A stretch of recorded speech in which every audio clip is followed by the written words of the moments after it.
Cette semaine sur Mob, on voulait vous parler des assemblées citoyennes. On en a beaucoup entendu parler avec la Convention citoyenne sur le climat ou celle sur la fin de vie, mais on ne savait pas quel dispositif vraiment aller analyser. On a décidé de se pencher sur l'Assemblée citoyenne et populaire de Poitiers, où des élus, des fonctionnaires et des citoyens tirés au sort travaillent main dans la main pour améliorer cette ville de plus de 100 000 habitants. Une liste citoyenne a remporté la mairie en 2020, c'est Poitiers Collectif. Et ils expérimentent depuis 2 ans cette assemblée citoyenne tirée au sort. Une tentative pour renouer la confiance entre les élus, donc la classe politique, et les citoyens.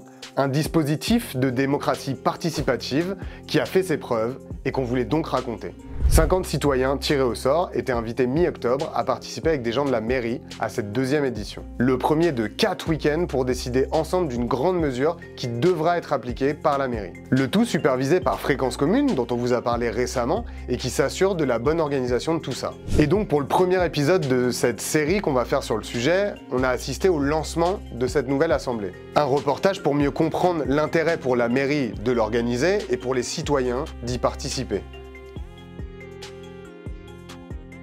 Vous avez un certain nombre de questions, c'est pour nos statistiques, pour savoir votre âge.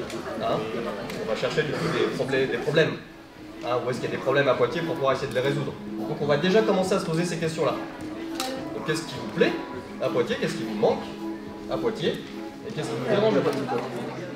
Cette assemblée citoyenne, son originalité, c'est qu'elle est mixte dans sa composition. Y participent des habitants qui sont tirés au sort. Ce qu'on cherche, c'est la diversité dans les profils sociologiques. Participent également les élus, mais aussi l'administration. Donc on a les 3 acteurs de la démocratie locale. Puis après, tout le monde peut venir, tous les curieux qui ont envie d'expérimenter une démocratie plus délibérative. Donc on a tiré au sort des adresses. On a été plusieurs à faire du porte-à-porte pour aller chercher les habitants et les faire venir au cœur de l'Assemblée citoyenne pour participer. Une dame est arrivée à la porte de chez mon beau-père. On ne savait pas qui c'était et mon beau-père a discuté avec elle. Elle a dit qu'il avait été choisi.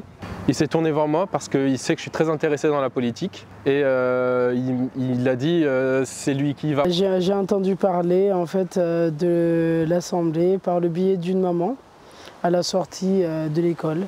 Et donc ça m'a intéressé et puis voilà. C'est ma compagne qui n'est pas présente aujourd'hui qui a reçu donc les membres de l'Assemblée citoyenne et populaire. Et donc je suis arrivé hier soir à cette première séance et effectivement tout de suite ça a été très intéressant de discuter sur tous ces sujets de la ville de Poitiers.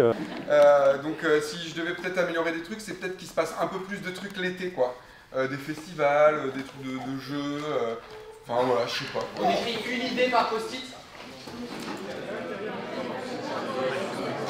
On avait 100 citoyens tirés au sort l'année dernière. On l'a réduit à 50 personnes. L'objectif, là, c'est toujours le même, c'est-à-dire d'accompagner la possibilité de participer. Et donc, 50 citoyens, c'est aussi une manière de le mettre en phase avec nos capacités humaines. Faire en sorte que chacun puisse vraiment avoir le droit de participer et de créer les conditions d'accompagnement pour la participation. Les élus, on s'autorise à proposer des sujets à mettre à l'ordre du jour de l'Assemblée citoyenne, ce qui n'avait pas été le cas lors de la précédente session, parce que nous-mêmes aussi, on a une expérience de citoyen. En fait, on est élus, mais on est avant tout des habitants aussi, habitantes de la ville de Poitiers. On a aussi une vision à 360 degrés de la ville et puis aussi de ce qu'on a réussi à mener jusqu'à présent dans nos feuilles de route respectives et de ce qui reste encore à faire, c'est-à-dire du chemin qui reste encore à faire. Un mandat, ça dure 6 ans. On a besoin d'en faire un sujet d'intelligence collective et de débat public.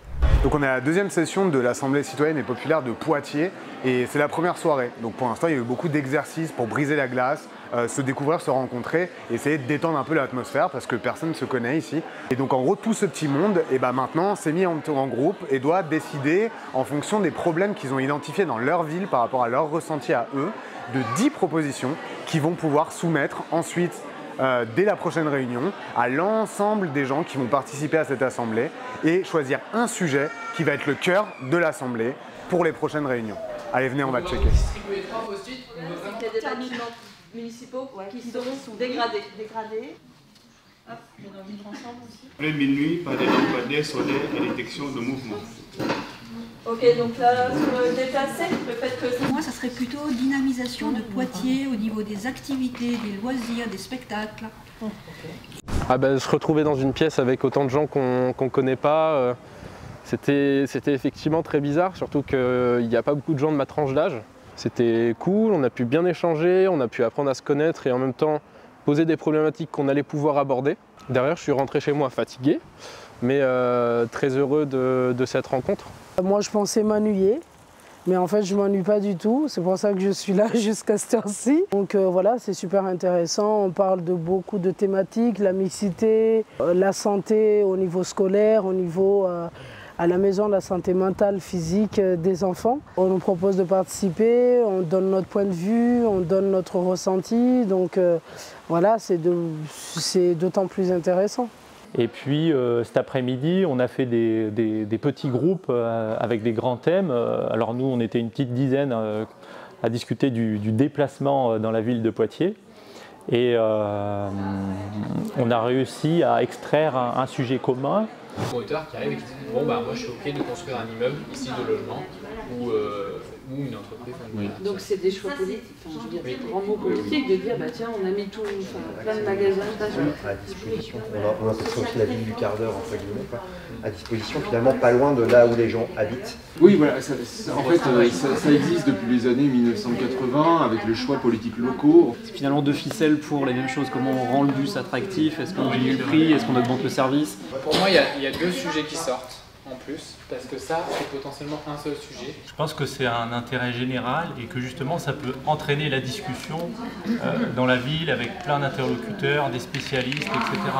Et donc là, l'idée, c'est vraiment de faire en sorte que l'Assemblée citoyenne, elle soit intégrée dans le circuit de gouvernance municipale, dans le circuit de décision, du point de départ jusqu'à la fin. De faire en sorte que ce qui ressort de l'Assemblée citoyenne, ce n'est pas que des bonnes paroles et des vœux pieux, mais c'est le gage d'une réussite dans l'exécution et dans la réalisation. Parce qu'il n'y a pas de blocage, où tiens, on se rend compte que finalement, ce n'est pas possible, ce n'est pas faisable.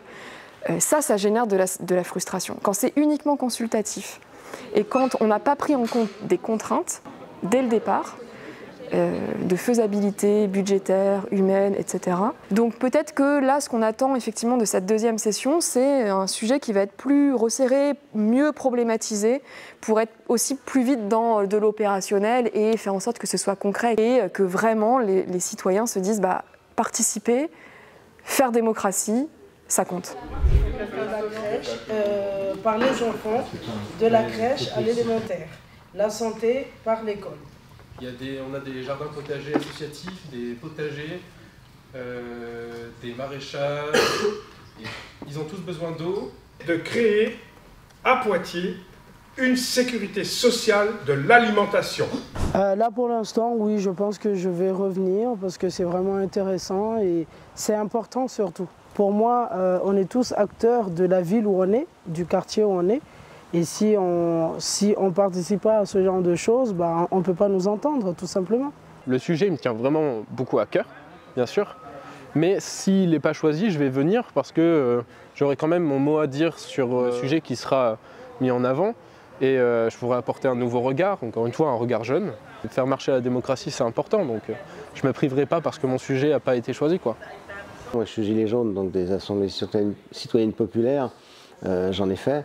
Je suis quelqu'un qui s'est remis à voter il n'y a pas si longtemps que ça. Mais voilà, que des politiques, eux, me disent, donnent la parole, me permettent de m'exprimer, hein, que j'ai fait dans des autres assemblées aussi.